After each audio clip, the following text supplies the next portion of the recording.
Be me, 28 years old, sitting in a leather chair that costs more than my first car, holding a pen that feels heavy in my hand. Across the desk sits a notary and a lawyer who looks like he has not slept in a week. This is the moment I have been waiting for, the culmination of 10 years of sweat, grit, and silence. I am signing the final papers to acquire a commercial building in the downtown district, but this is not just any building. This is the Brighton Center for Cultural Studies, and my mother, Dr. Evelyn Vance, is the executive director of the institute housed inside. She has absolutely no idea who the buyer is. Let me back up because to understand why my heart is hammering against my ribs, you have to understand Evelyn. I do not call her mom usually, not even in my head. She preferred to be addressed as Evelyn or Dr. Vance even when I was a child. She said titles like mom were reductive and trapped women in a domestic servitude role. Growing up, my house was not a home, it was a lecture hall. My father, Robert, was a soft-spoken man, an accountant who learned early on that silence was the only way to survive. Evelyn was a force of nature, a high-ranking academic in the field of gender sociology. She wrote books about the oppression of patriarchal structures and the need to dismantle traditional gender roles. Ironically, she was the most controlling patriarch I have ever met. She had a specific vision for me, her only son. I was to be the new man, sensitive, intellectual, purely academic, and completely divorced from toxic behaviors. Unfortunately for Evelyn, toxic behaviors included anything involving physical exertion or dirt. I remember being 7 years old. My bicycle chain popped off while I was riding in the driveway. I flipped the bike over, fascinated by the gears. I saw how the teeth of the sprocket grabbed the chain. My hands got covered in black grease as I wrestled the chain back on. I felt a surge of pride when the pedals turned smoothly again. I ran inside to show her. "Look, Evelyn, I fixed it." She looked up from her manuscript, horrified. She did not see a problem solver, she saw a regression. "Julian, go wash your hands immediately." "Why are you doing that menial labor? We pay people to do that, Julian."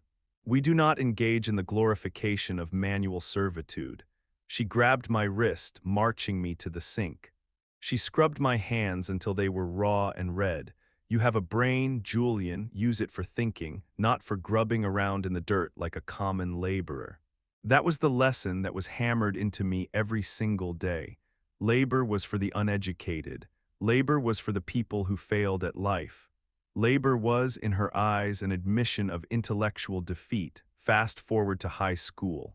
I was miserable. Evelyn had me enrolled in every advanced placement humanities course available. I had to read Foucault and Butler while other kids were playing video games, but I had a secret. My friend's father, a man named Silas, owned a small landscaping and hardscaping business. Silas was everything Evelyn hated. He was loud, he had calloused hands, he smelled like diesel and sawdust, and he was happy. I started sneaking out on weekends. I told Evelyn I was going to the library or a study group. Instead, I biked to Silas's yard. Silas saw something in me. He saw a kid who was desperate to make an impact on the physical world. He taught me how to lay pavers. He taught me how to mix mortar to the perfect consistency. He taught me how to operate a skid steer. I fell in love with the work. There is a purity to manual labor that academia lacks. In Evelyn's world, you could argue for 3 hours about the semantic impact of a specific word and accomplish nothing. In Silas's world, if you worked for 3 hours, you had a wall, you had a path. You had something real that you could touch and say, "I did that." I started making money, good money for a teenager. I hid the cash in a hollowed-out encyclopedia in my room because I knew Evelyn would never open it. She thought I was thriving in her world. She bragged to her colleagues at her dinner parties. "Julian is showing such promise in his critical theory essays." I sat there, eating the catered food, my muscles aching from lifting stone all day, nodding silently. The explosion happened when I was 18. It was time for college applications. Evelyn had it all mapped out. I was going to her alma mater, a prestigious liberal arts college in the Northeast. I was to major in sociology or perhaps political science. Then law school or a PhD. I sat her and my father down in the living room. The room was filled with books and tribal art that Evelyn collected to show how cultured she was. I took a deep breath. Evelyn, Dad, I do not want to go to a liberal arts college. Evelyn smiled, a condescending tilt of her head. Don't be silly, Julian, pre-exam jitters are normal. No, I said, my voice shaking slightly. I want to go to a trade school or start working with Silas full-time while I take business classes. I want to run a construction company. The silence that followed was heavy enough to crush the furniture. Evelyn put her teacup down slowly. It clinked against the saucer, the only sound in the room. Excuse me, she whispered. Construction, I tried to explain. I tried to tell her about the satisfaction of building, the potential for profit, the dignity of the work. She stood up, her face turning a shade of purple I had never seen before. After all I have done for you. After the education, the exposure to high culture, the environment I curated, you want to throw it all away to be a grunt. You want to be one of those cat-calling, uneducated brutes destroying their bodies for pennies. I told her it wasn't like that. I told her skilled tradespeople make good money and that society needs them. She cut me off. Not my son. I will not have a son who validates the patriarchal fetishization of physical dominance. I will not have a son who wastes his intellect on stacking bricks. She gave me an ultimatum. Go to the university she chose, study what she approved, or get out. No financial support, no housing, nothing. Dad looked at his shoes. I looked at him, begging for support, but he just gave a small, sad shrug. He was bought and paid for by her dominance years ago, so I left. I packed a duffel bag. I took the cash from the hollowed-out encyclopedia. I walked out the front door while she screamed that I would be back in a week when I realized how hard the real world was. She was wrong. The first 2 years were hell, I will admit that. I slept on Silas's couch for 3 months. Then I got a tiny studio apartment that smelled like mildew and old cigarettes. I worked 10 hours a day carrying lumber, mixing cement, digging trenches. My body hurt constantly. My hands were permanently stained, but I was free. I took night classes at the community college. Not philosophy, but business management, accounting, and structural engineering. I learned how to read blueprints. I learned how to bid on contracts. Silas was getting older and his knees were shot. He wanted to retire. We worked out a deal. I would buy his equipment and his client list, paying him a percentage of profits for 5 years. At 22, I was the owner of Vance Construction. I kept my last name. Partly out of spite, partly because I wanted to redeem it, I pivoted the business. Instead of just landscaping, we moved into boutique renovations, restoring historic homes in the wealthy district. It turns out rich people love a contractor who speaks articulate English, dresses neatly, and actually answers emails. My upbringing, the one Evelyn forced on me, actually helped. I could talk to clients about architectural history. I could discuss the aesthetic value of mid-century modern lines. I was a bridge between the blue-collar crew and the white-collar clients. Business exploded. By 25, I had 3 crews running. By 27, I moved into commercial contracting. I bought my first investment property, a rundown duplex, renovated it, and rented it out, then a small office building. I was making more money in a month than Evelyn made in a year, but we had 0 contact. I sent her a card on her birthday every year. No check, just a card saying, "Thinking of you." I heard through the grapevine, mostly from my dad, whom I met for secret coffees occasionally, that she was telling people I was finding myself in Europe or working for a nonprofit. She could not admit that her son was a contractor. She was climbing the ladder too. She had become the head of the Brighton Center. It was a nonprofit think tank and educational hub affiliated with the local university. They focused on social equity and the dismantling of traditional power structures. Dad told me the center was in trouble. They had spent a fortune renovating their headquarters, an old, stunning brick building downtown, but they had mismanaged the funds. Donors were pulling out, the board of directors was panicking. They needed cash and they needed to offload the building and lease it back to free up capital. This is where the twist begins. I saw the listing on a commercial real estate site. Prime location, historic brick facade. Severely underpriced because the listing agent mentioned significant deferred maintenance and a desperate seller. I knew the building. I knew Evelyn worked there. I set up a viewing with the agent using my holding company's name, Atlas Holdings LLC. I sent my project manager, a guy named Mike, to do the initial walkthrough so Evelyn would not see me. Mike came back with a report. Julian, the place is a gold mine, he said. The maintenance issues are mostly superficial. Bad plumbing, outdated HVAC, some roof leaks. Stuff our crews can fix in a month for a fraction of what they think it costs. They are scared of the repair bill, so they are selling low. I ran the numbers. If I bought it, fixed it, and kept them as tenants, the yield would be incredible. But that was not the only reason I wanted it. I wanted to own the roof over her head. I wanted to be the landlord of the woman who said manual labor was beneath dignity. So I made an offer, all cash, fast close. But with a strict clause. The current lease for the tenant, the Brighton Center, would be voided and renegotiated upon closing. They were so desperate for the cash infusion to pay their staff salaries that they agreed. And that brings us back to the present. The lawyer slides the deed across the table.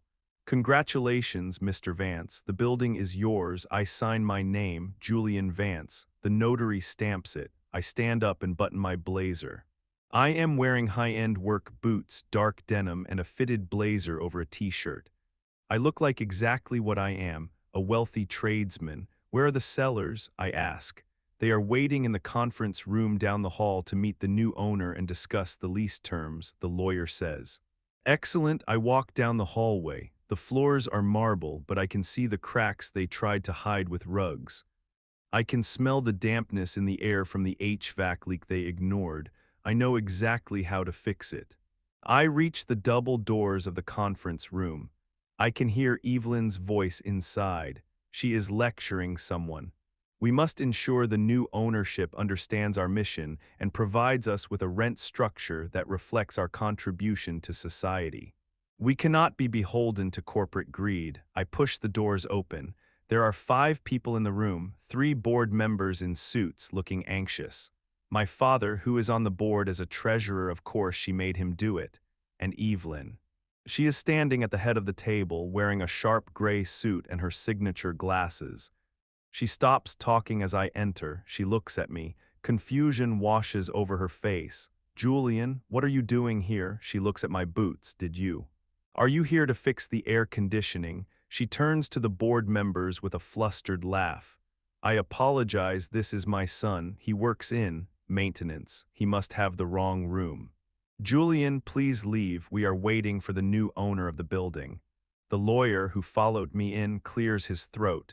Actually, Dr. Vance. This is Mr. Julian Vance. He is the principal of Atlas Holdings. He is the new owner of the building.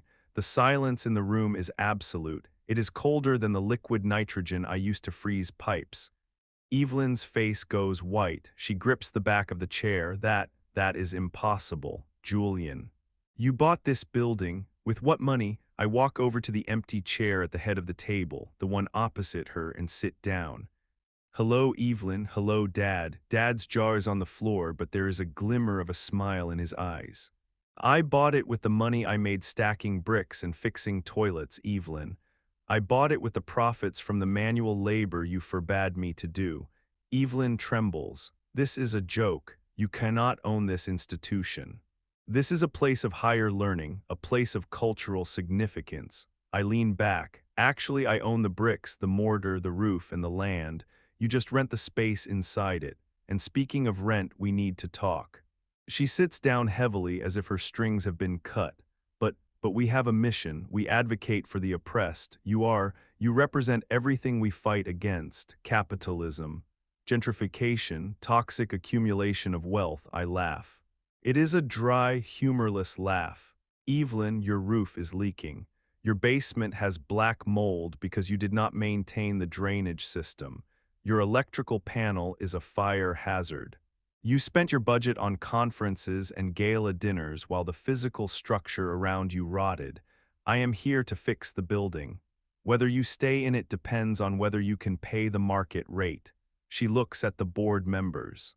They are not looking at her, they are looking at me with respect. They see a man who has cash when they are broke. One of the board members, a guy named Steve, speaks up. Mr. Vance, we were hoping for a lease renewal at the current rate. I slide a folder across the table. I have done the analysis. Your current rate is 40% below market value. And given the repairs I need to fund immediately to keep this building legal, the rent is going up. Evelyn slams her hand on the table. You cannot do this. This is vindictive. You are doing this just to humiliate me. I look her dead in the eye. No, Evelyn, I am doing this because it is business. This is the real world. Bills have to be paid. Roofs have to be fixed, and philosophy does not keep the rain out. Labor does, money does. She starts to panic. Her voice gets shrill. If you raise the rent, we will have to cut programs. We will have to lay off staff. I am the director. What will happen to my position? I shrug. That is a management problem, not a landlord problem. Maybe you should learn to fix things yourself to save money. The irony hits her like a sledgehammer. She realizes that her entire career, her status, her sanctuary, is now dependent on the dirty money of her construction worker son. She looks at my hands. They are clean today, but they are thick and scarred from years of work. She looks at my blazer. It is better quality than hers. Dad speaks up for the first time in 20 years. Evelyn, he says quietly, Julian is right. We have mismanaged the funds. We needed a bailout. He is the bailout. She turns on him. Shut up, Robert. You are siding with him. He is holding us hostage. I stand up. I am not holding anyone hostage. I am offering you a lease. You can sign it or you can vacate in 30 days. I have a tech company looking for office space who would pay double what I am asking you. I am giving you a family discount, actually. Evelyn looks around the room, desperate for an ally. She finds none. The reality of her situation crashes down. She has no equity. She has no ownership. She has only words, and words do not pay the mortgage. She picks up the lease agreement. Her hands are shaking so bad she can barely hold the pen. She reads the terms. She sees the rent figure. It is high but fair. She looks at me one last time, tears of frustration in her eyes. I wanted better for you, she whispers. I wanted you to be an intellectual. I lean in close. I am an intellectual, Evelyn. I understand economics. I understand engineering. And I understand that without people like me, people like you have nowhere to sit and think. She signs the paper, defeated. The meeting ends. The board members shake my hand. Thank you, Mr. Vance. We appreciate you stepping in. Evelyn walks out without a word, unable to look at me. Dad stays behind for a second. He walks over to me. He puts a hand on my shoulder. I am proud of you, son, and that was the most beautiful thing I have ever seen. Thanks, Dad. The aftermath was interesting. I did not fire her. I did not kick them out. Vance construction trucks were parked outside the building for the next 3 months. I had my guys there every day, fixing the brickwork, replacing the windows, rewiring the server room. Evelyn had to walk past my guys every morning. She had to hear the sound of drills and saws while she tried to write her papers on social theory. One day I was on site, inspecting the new HVAC unit on the roof. I came down to the lobby in my work gear, hard hat, reflective vest, boots covered in dust. Evelyn was in the lobby with a group of donors. She saw me. Normally she would have rushed to hide me or usher me away, but she stopped. The donors looked at me. Who is this? One of them asked. Evelyn hesitated. I watched her struggle. She looked at the building, which was looking better than it had in decades. She looked at me. This is Julian, she said, her voice tight but steady. My son, he owns the building, and he is overseeing the renovations. The donors were impressed. A hands-on owner, that is rare these days. Good for you, young man. They shook my hand, dust and all. Evelyn stood there watching. She did not smile, but she did not look away. It was a truce. She finally understood. She is still insufferable sometimes. She still sends me articles about how capitalism is evil, but she pays her rent on time, and every time something breaks in her office, she does not call a random handyman. She calls me. And she says, please. Yesterday, I went over to her house for dinner for the first time in 10 years. The driveway was cracked. I looked at it as I walked in. Evelyn opened the door. She saw me looking at the driveway. Don't even think about it, she said. I can hire someone to fix that. I laughed. I know you can, Evelyn, but they won't do it as well as I would. She rolled her eyes, but she let me in. We sat down to eat. The food was good. The conversation was awkward but real. No lectures, just two adults living in the real world. I looked at my hands resting on the tablecloth, still a little rough, still a little scarred. But holding the fork to a meal I earned in a world I built. Feels good, man, feels real good.